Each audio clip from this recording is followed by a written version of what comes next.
I have a home. I just don't own it. But it's mine and I work to keep it. Every city has its fair share of abandoned buildings to squat in, but usually you gotta deal with either cops or shitty neighbors. The Andale high-rise has neither. Police stay away, and so do the locals. As a stranger from out of town, I stumbled across the place on my first night in the city and thought it a little strange that a 28-story tower block had been left to rot. Every window is black. Every light in the courtyard smashed. No cars in the lot. No booth for guard. Not even barbed wire on the fence. Barely half a mile from a playground filled with shouting drunken teenagers, but none of them strayed in the direction of Andale. No fires or music or bottles hurtling through the air. It was silent. Inside, I found that the lobby had been torn to shit. Double doors ripped open and left that way for what looked like years. Easy access for the curious, but I was the only one there. Most of the first story had collapsed. Waterlogged ceiling tiles turned to mulch by shitty British weather. I know water is invasive, but it had practically fucking colonized the place so bad algae were growing up the walls. Even the elevator shaft was flooded. My reflection looked back at me as I peered through the brackish water and caught a glimpse of the old rusted carriage just a few feet below. I couldn't help but think about standing on top of it, waist high, and reaching down to pull open the emergency hatch. Only natural to wonder what was down there. Little metal box soaking in pitch black water for years and years. I thought about pressing the button, calling it up, and seeing the elevator rise despite all logic. An image I still think of from time to time. Meanwhile, the empty shaft loomed above, cables whistling in the wind. I've learned not to linger by it. If you look up, you'll sometimes see something ducking out of the way, pulling its head through the doors before you get a good look. It finds it awfully funny and even tries to make a game out of it, like peekaboo. Play too much though and it starts to pop up elsewhere. Any open door becomes an invitation. Sent more than a few people running for their lives in the middle of the night, but bad news for them. That thing is more than free to leave this place if it's part of a game. If you ask about Andale, most people just shrug or laugh. Kids will talk about it the same way they talk about any haunted house. The difference is no one dares anyone to go up there. No one uses it to get pissed or high. No one sneaks into the basement to have a risky little fuck. No one hides their stashes there. It has all the hallmarks of your classic urban legend, only people actually stay away. They'll laugh and joke and tell scary stories, but they treat the soil it's unlike it houses a radioactive leak. And the council, I'm surprised they haven't knocked it down, but they, out of everyone in the city, have the most to lose by talking about it. They built it in the mid-50s as government housing. Only a lot of the young mothers who moved in there found their children's health taking a turn for the worse. Started with newborns. Babies that wouldn't wake after a peaceful night's sleep. The kind of deaths that got written off as either negligence or abuse, screaming teenage girls hauled off to prison on the words of doctors who didn't give a shit. It's always the mother's fault in some people's eyes, and these girls had no one to stand up for them. 2 in the first year, 4 in the next, and they kept on coming for every year until it closed. Wasn't until 1982 that someone traced the source of deaths to tainted water storage on the roof. Toxic metals leaching into the supply. Not enough to kill an adult, but bad news for anyone with a weak immune system. 38 women had been imprisoned by then. Another 23 had killed themselves before they could be sentenced. And those are just the ones accounted for. Not all the deaths were from the water. Andale has a way of being bad for any child's health, no matter the circumstance.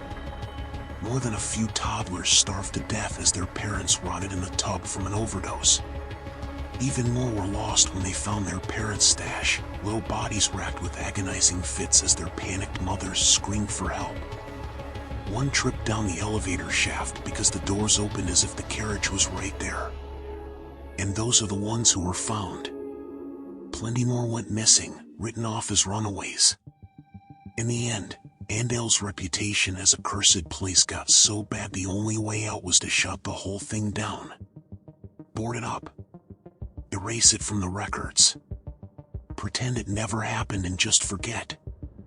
But Andale kept on killing even after the doors were officially shut. If anything, it only got nastier. Talked to one cop who told me he found a guy dead from sepsis on the 6th floor couple of years after the place was shut down. No one could fucking believe it. They reckon this guy scratched himself on a nail and caught gangrene like it was in the 1800s.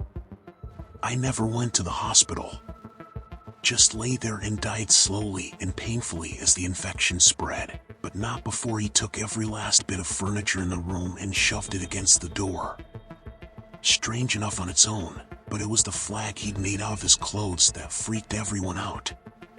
He'd scrawled help on it like he wanted to get someone's attention down below even though the lock was on his side. He could have left any time he wanted. Cop I spoke to said he was there when they kicked the door down. Still remembers the look in the dead man's eyes.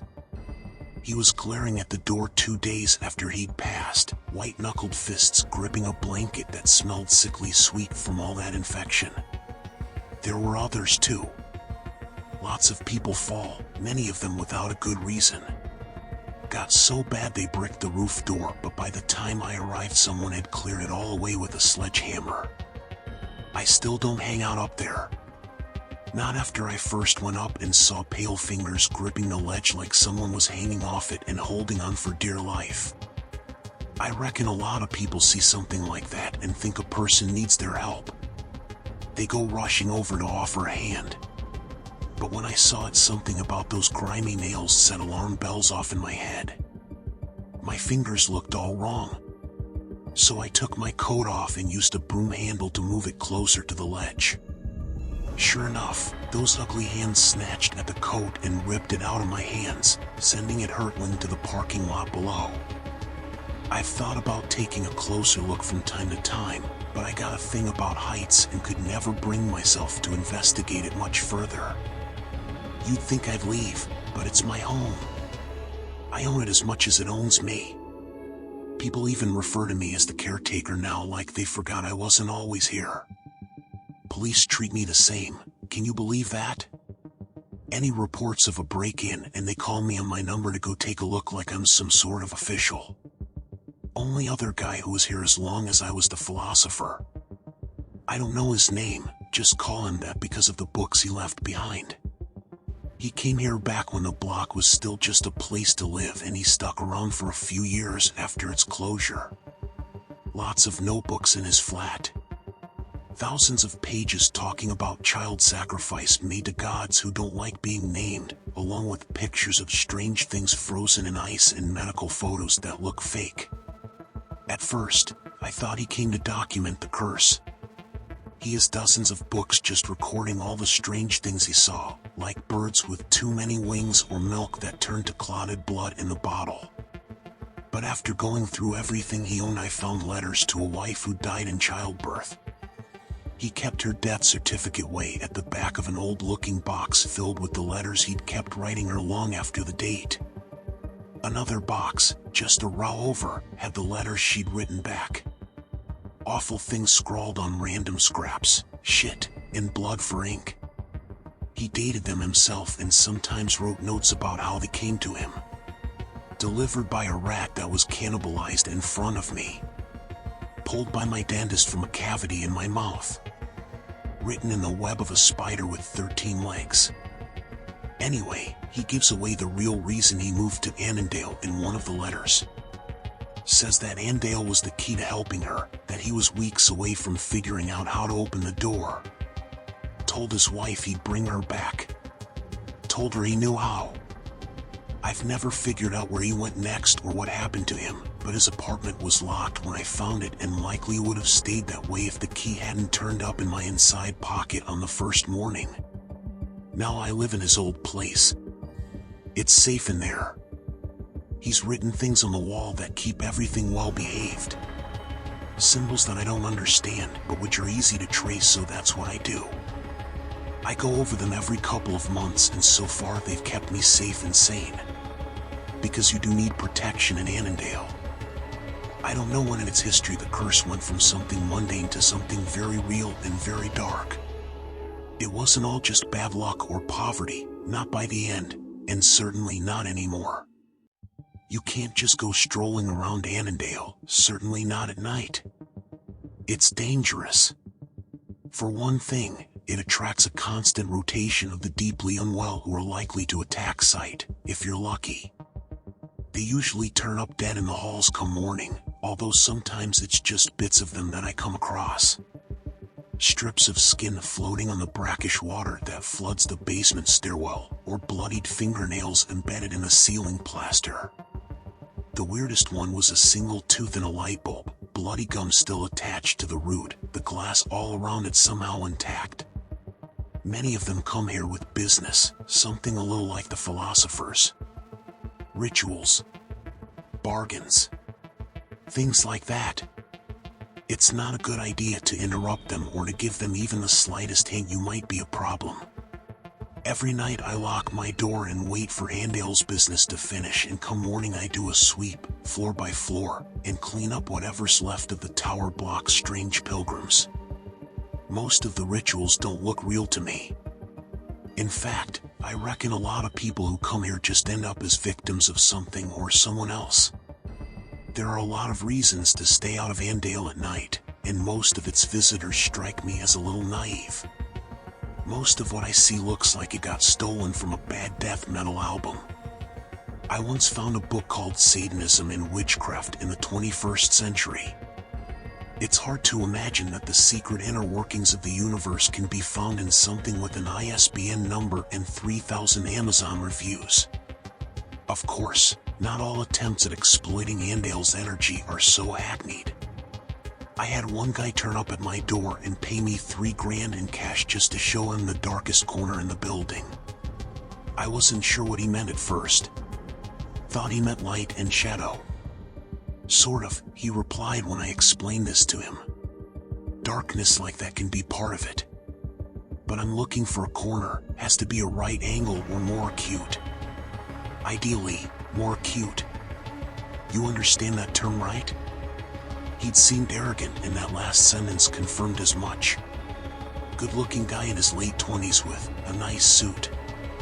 Looked like the stereotypical banker. Acted like one too. Plenty of places like that, I said. Lots of funny rooms in Annandale. People trying to make the most of limited space. Sometimes the walls meet at tight angles, sure. But I don't know what you mean about dark. There's the basement. It's flooded. Can't think of anywhere darker than that. He bit his lip and hesitated for a second or two as if he was contemplating it. Not a bad suggestion actually, but no, too difficult to reach. And I don't just mean dark as in the absence of light. I mean dark like under the bed. Dark like that one chip in a wall that leads to a hollow space between the bricks, and as a child you can't help but wonder what lives there. Somewhere that just inexplicably feels like it's not got as much of God's attention on it as everywhere else. I thought about this for a second. His words were vague, but damn if I didn't know what he meant. A corner? I asked. Has to be an acute corner? He nodded. I think I know the place, I said, and he smiled like a real creep. I took him to a flat on the 8th floor.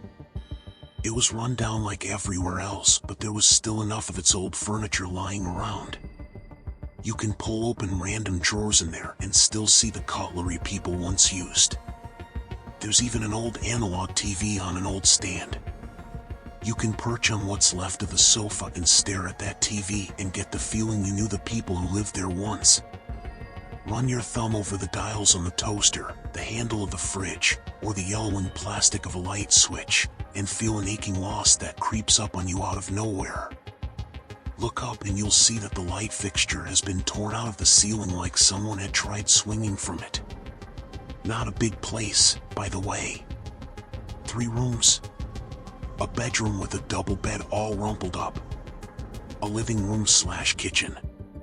And a tiny little spare room that looked like it once would have been used for storage, or a washing machine maybe, if you were single and childless. A slither of space, a triangle carved out of whatever room was left over when other more important walls had been put up.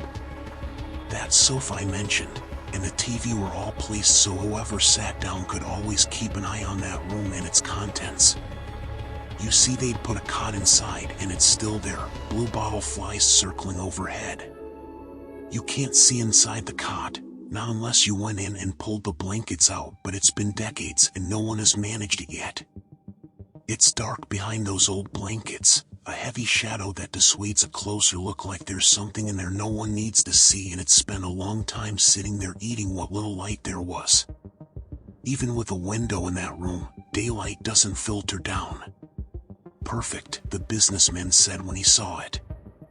He gazed around the flat, one detail at a time, his head pausing for a moment and a smile creeping across his face as he laid his eyes on the broken light fixture. And the cot, the sight of it, the flies that still circled above faded Winnie the Pooh blankets, it made the breath catch in his throat. "Oh, this is good," he told me. "Dark like under the bed. You've earned that money. I could have had a dozen men sweep this place and they wouldn't have understood the brief as well as you have." "Thank you," I replied, even if that wasn't really how I felt. Quietly, the man sat down and began to unpack his leather satchel. No pentagrams to be found, although he did unpack 7 strange-looking candles. He caught me looking at them and smiled. "Homemade," he said. "Each one shaped by my hands. I'm not a good artist, but it's the effort that counts. Took forever to rend the wax. Of course, that was the easy part. The hard part was getting the fat to make it. Did you know there can be a surprisingly high level of security around a hospital's medical waste department?" "I didn't," I replied as he took out some flimsy bits of wood and a few small nails. He oh so carefully began to nail the splinters of wood together into what looked like random shapes. "Oh well," he sighed after a few quiet moments, his fingers nimbly gripping the tiny hammer as he tapped away. Already he'd put together at least 6 of the strange little wooden polygons, and with each new one, I felt a strange sensation. "Would you like to stay and watch?" he asked. "Absolutely not," I answered. He stopped tapping and smiled once more. "Oh, you're clever," he said. "That's the correct answer, by the way.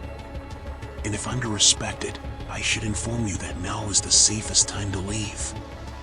I made my way to the exit just as he lit the first candles, but not before I looked towards the cot one last time. I was surprised to see a hollow blackness that extended beyond the doorway, like a curtain had been draped across it, only there was depth to it that drew the eye. The businessman paid it no attention, but after a few more seconds he eventually looked up at me expectantly. "Can I ask what is it you want?" I said. "Everyone who comes here, I don't get the sense it ever works out for them." "I'm looking for a new kind of afterlife," he replied. "Do you need one?" "We all need one," he said with a wry chuckle. "But only those of us willing to take a few risks will get a better deal. Everyone else," he grimaced. "It's worth the bother. But look who I'm speaking to." He looked to the darkness that enveloped the doorway. Shapes could be seen floating past. "You should leave now," he said. I pulled the door shut and, noticing that the sun was rapidly setting, ran to my apartment where I knew the walls would keep me safe. When I returned the next day, the man's satchel was still where I'd last seen it, propped against one arm of the sofa. The candles had burned down to the very end of the wicks and left a lingering smell that's still there all these years later. And of the man himself, well, in the room with the cot, which still has blue bottle flies orbiting overhead, there is now a shadow burned into the wall. It's blurry and diffused, but vaguely recognizable as a man on his knees, his head pressed to the floor in a gesture of supplication. I've known it to occasionally move, to turn its head and look towards me, at which point my temples throb, my ears pop, and darkness begins to encroach upon the edges of my vision. I never exactly considered that flat to be Disneyland before, but now I avoid it like the plague. Still, it could be worse. Not every ritual ends so cleanly, and at times I've had to personally intervene, something I hate bitterly. If people want to go poking around in the universe's undercarriage, that's their business. It's one thing if I've got to sweep what's left of them up afterward, but at least that's a one-and-done job. Sometimes it isn't so clean. One guy turned up and told me he'd be a new resident, my neighbor, and we'd get to know each other. A bumbling old man with an upper-class accent and the look of a professor who was down on his luck. He sat up in the room next to mine, and no matter how little I spoke to him, he never really got the hint and kept trying to act like a good friend. A few times I did initiate conversation, it was to tell him the place he'd chosen didn't have much in the way of protection. He pointed to some funny little rashes and told me they were his protection. Over the next few weeks, I'd bump into him from time to time, always on his hands and knees, scraping some dank corner or moldy pile of bumpy growths. He collected fungi, told me on the first day, and I'd often see him wiping his samples onto petri dishes that he whispered quiet words to whenever he thought I wasn't around. I don't think he was sane, but he probably wasn't completely barmy because he lived long enough to get a sense of Andale and only come out in the day. Meanwhile, his apartment filled up with a growing collection of chittering terrariums and pickle jars, their specimens hidden by murky fluids. All over, he planted and cultivated strange mushrooms and molds. Encouraged them to soak up the darkness of Andale and set them to grow in the rife conditions he'd cultivated. Towards the end, his living room had mushrooms growing out of the walls. Plaster crumbled beneath microbial armies until there was only concrete and rebar, and even then mold continued to grow and thrive. A few times I peered in and found him feeding meat to the frilly growths that exploded out of the old furniture. During this time, the symbols on our shared wall would often grow hot, and I found myself having to replace them on a nearly daily basis as he tinkered away on the other side. I asked him once or twice to tone it down. "This is important work," he growled, unseen darkness creeping into his voice. "I'm not some ditzy crackhead trying to summon the Baphomet. I'm not looking to get high. This is science. Progress. That is what I am working towards." "Yeah, well, your progress is trying to eat its way into my flat. Can you ask it to stop?" He stopped, frozen mid-gesture like I'd said something either profoundly stupid or insightful, or likely a bit of both. He looked at the rashes on his arms that had, by now, started to sprout some of their strange fruit. When he finally spoke again, it was sly, like a lecherous old man propositioning a nurse. "This fungi," he said. "They had samples of it in the university for 30 years. Can you imagine? They never even realized what they had until I found it and unlocked its potential. Now I've finally found the source, and I can do things no one else thought possible. This entire time my thesis has depended upon the idea that the fungus has a capacity for information processing way beyond anything we've considered before. And your idea is a good one, you know? Asking it just might be an option." He scuttled off without another word, and for the next few days, he set about the building like a furious little honeybee in spring. Poking and prodding, setting trap after trap, and cleaning them vigorously of any rats or mice he caught. When I did my morning sweeps, I'd find him hovering over Andale's latest victims, scraping what was left of them into transparent bags for his purposes. "Don't mind me," he'd mutter.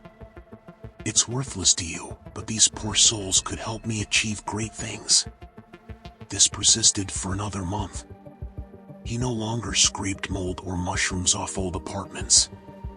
He became interested only in meat, and by the time it came to an end, I can say confidently that I have never smelled anything worse than the prickly musty odor that wafted out from under his locked door. It became so bad that I began to wonder if I might have to ask for police help and have him removed when, finally, he simply disappeared from Andale's halls. One morning he was there, annoyingly shooing me out of the way as he lowered jars into the flooded basement, and then the next he was gone and Andale's halls were silent once more. But that didn't mean he had moved out.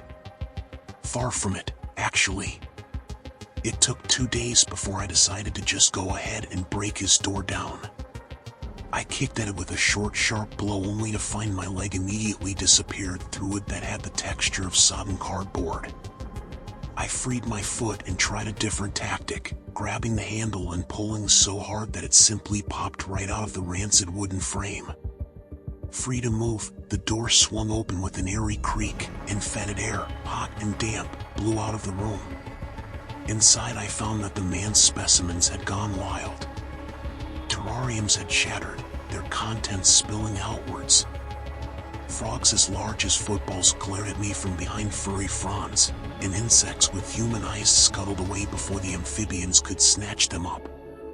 In one corner rats had built a hive out of old cardboard, their backs covered with fungal growths that resembled human fingers and other appendages. In another corner, something that looked a little like a black rubber sheet slapped furiously at passing vermin, and it took me a few seconds to realize it was a slime mold. When it finally caught something, it dragged the strange creature squealing into the dark corner where it grew and constricted around its meal like a fist.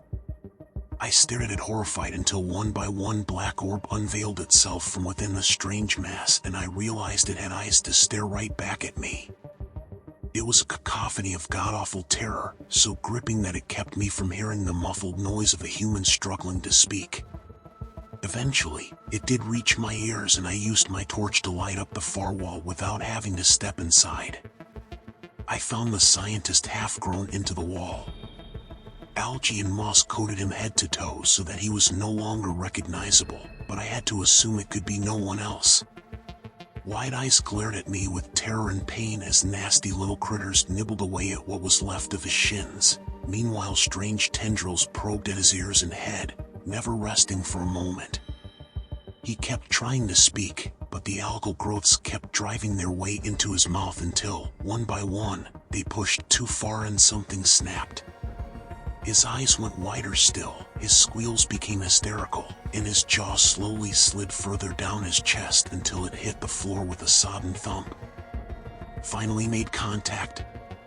I asked. An awful idea if I've heard one. What would a mushroom have to say even in the best of circumstances? Let alone one that was grown in the ruins of Annandale. I can only assume you never got around to telling it to stay off my wall, did you? No, you probably had your reason for doing all of this, and that's what took priority. That made me wonder what it was he'd asked for. As the thought entered my head, I took a quick look around and tried to see if anything particular stood out to me. Something was growing on the sofa that looked strangely human-shaped. It might have been just my imagination, but in the dark, it seemed to turn towards me. Meanwhile, the scientist continued to shiver in agony, his eyes focused on me and begging for help. "I'll see what I can do," I said before slamming the door. Something about that strange pile on the sofa had deeply unsettled me. I put the word out and asked for a gun, but got a crossbow instead a few days later. A nervous-looking 16-year-old boy ferried it to my door. I was surprised he'd entered the building, but who knows who'd ordered him to do so. I've acquired a strange sort of respect amongst the locals, and it comes in handy. This boy looked like he would have stamped on my head and robbed me blind any other day, but when he spoke to me he did so with more respect than I ever imagined I deserved. I thanked him, took the crossbow, spent an afternoon practicing with it, and then used it to kill the scientist the next morning. Took a few hits, but in the end, one thumped into his forehead and shut down his whimpered moans. I didn't see anything on the sofa this time, at least not anything human-shaped, which I was thankful for. After that, it was a simple case of calling the police and beginning a long chain of events that ended with half a dozen men in hazmat suits spraying the room with noxious chemicals. For a while there I'd been worried that they'd find a corpse and ask questions, but by the time anyone entered the room, there was nothing left of the scientist save a splotch on the floor. I never did figure out exactly what it was he was after, although it is not uncommon for my morning sweep to turn up a body, or part of, covered in fungal growths. And I have been known to occasionally catch glimpses of a strange person lowering themselves into the floodwater of the elevator shaft. Of course, I might just be making connections that aren't there. All sorts of things live in that water. The entire level is flooded, and if something was down there, it'd have free reign over quite a large space. It's a strange world down there. I should know on account of one visitor who gave me a very bad time. I'll call him the fisherman since he came to Annandale because of the flooded basement. Saw a photo that's been circulating for a while now, if you know where to look. God knows who took it and how, but it shows the flooded stairwell leading to the basement, and beneath the brackish surface is a hand that's all out of proportion. Fingers splayed with perfect symmetry like a starfish, it is reaching up out of the depths and resting gently on the third step below the water. When I first met him he was sitting happily with his feet over the edge of the flooded shaft, water up to his knees, with a rod and line set up beside him. It was quite a surprise at first, seeing him there with a little fly fishing hat. A chubby but healthy-looking man in his 40s with an egg mayo sandwich in one hand and a phone playing Candy Crush in the other. I called out to him as I approached because, in my experience, startling someone in Annandale is bad for your health no matter how sane the visitor appears. He looked up when I caught his attention and smiled amiably. "Hello," he waved with his sandwich. "You're the caretaker?" "Yes, I am," I answered. "And you are?" "Just a tourist," he smiled. "Care to join me?" The sun had risen only moments ago. "You weren't here when it was dark, were you?" I asked more than a little suspiciously. "Oh no, you've only just caught me, been here barely 10 minutes before you showed up. I was told you'd be willing to help in exchange for a small fee." "What sort of help?" I asked. "Oh, just give me a nudge if any of the lines start moving," he said while pointing to a rod he'd set up beside the basement stairs. The door was propped open and the line led down into the darkness below, water gently lapping just out of sight. Another line had been set up in a corner of the lobby where the floor had been torn away, revealing a hole straight down into the basement. I can't keep an eye on them all at once, you see. I have bells ready but, well, 2 heads are better than 1. What is it exactly you're hoping to catch down there?" I asked. "Are you familiar with the primordial ocean?" he said. "The abyssal waters that God split into light and dark, all that? It's not a physical location, per se, but it does connect to certain bodies of water depending on the time and place. The last recorded manifestation was in a glass of old whiskey underneath a forgotten bar in Mexico City. Some poor fellow knocked it over and didn't notice until the following day when half the bar was suddenly underwater. Quickly rectified, but some of the things swimming in that water were something else, and all from the bottom of a glass no wider than my wrist. Imagine what we can do with this," he said while gesturing at the water by his feet. "You think there could be fish alive down there?" I asked. "At least," he replied. "I'd be willing to pay for any reliable information, of course. Do you have any idea what might be down there?" "Not really," I shrugged. "But I'd guess it wants to be left alone." "And you might be right there," he said while looking at his other rods. "I didn't exactly put down any old lure, you know." He reached into his pocket and took out a strange tuft of fur and ivory, holding it up for me to squint at. A tooth from a man who drowned in the sea. A drone collected it off a shipwreck near the Norwegian coast. The fur is red algae that were found growing on his bones. I have plenty of these and, Well, other things that might appeal to what's on the other side. My research was thorough and expensive. Come on, take a seat. Flat fee, 1,000.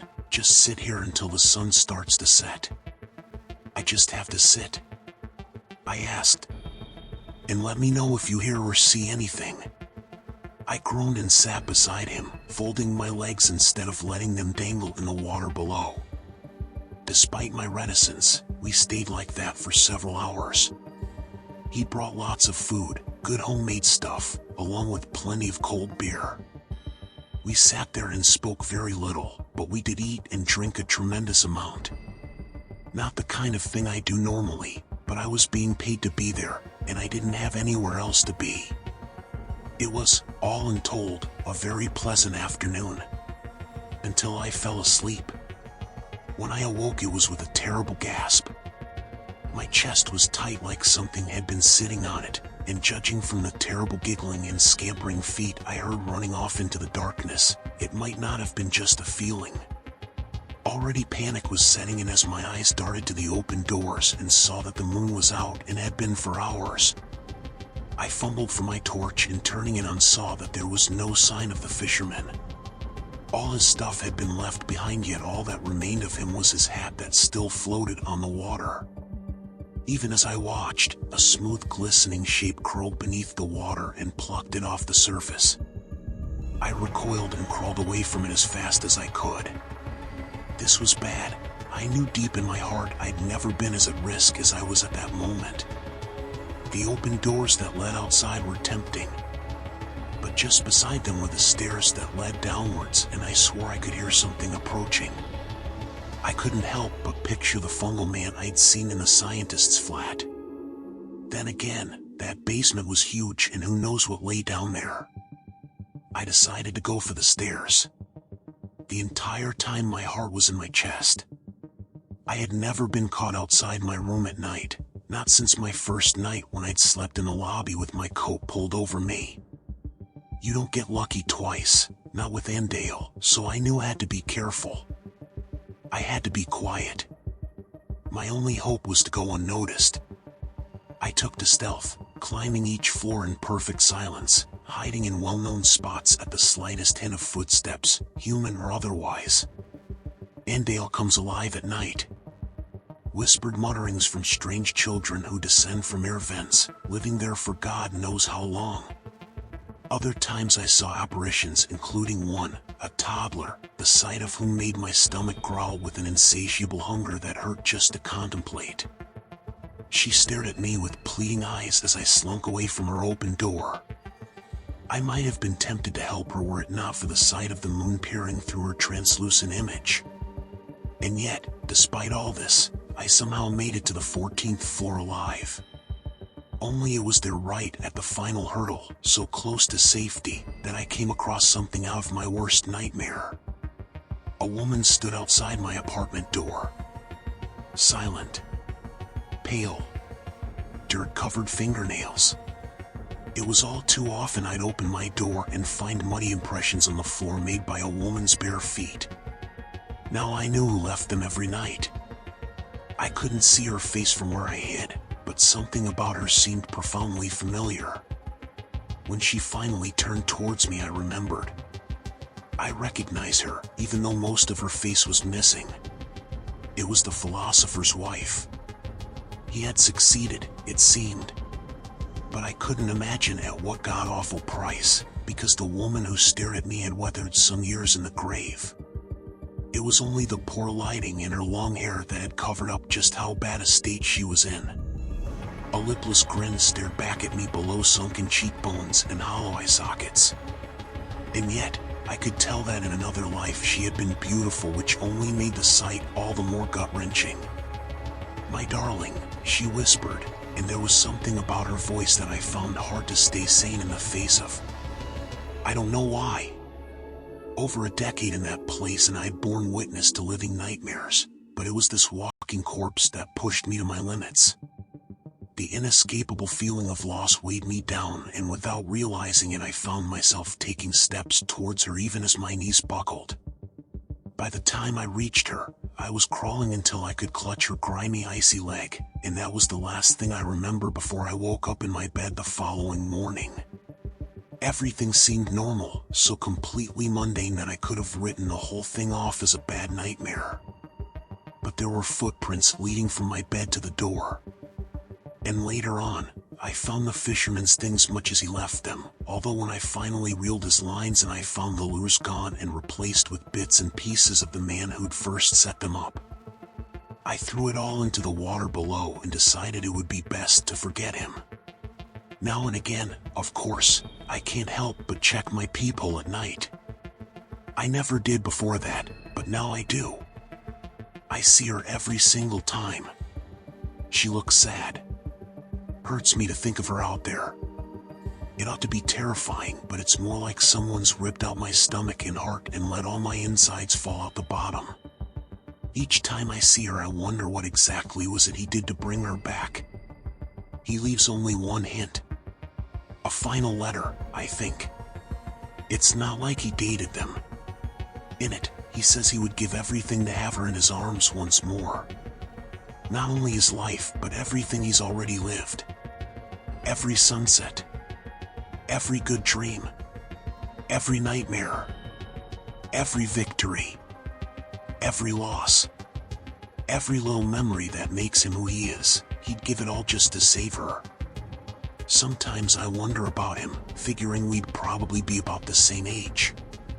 I'd like to think back and imagine what it would have been like for the two of us to meet as young men, but for some reason whenever I try to remember what my life was like before I came to this city, before I woke up with that coat pulled over me, well, I don't know. It's just hard, that's all. It's almost like there's nothing there.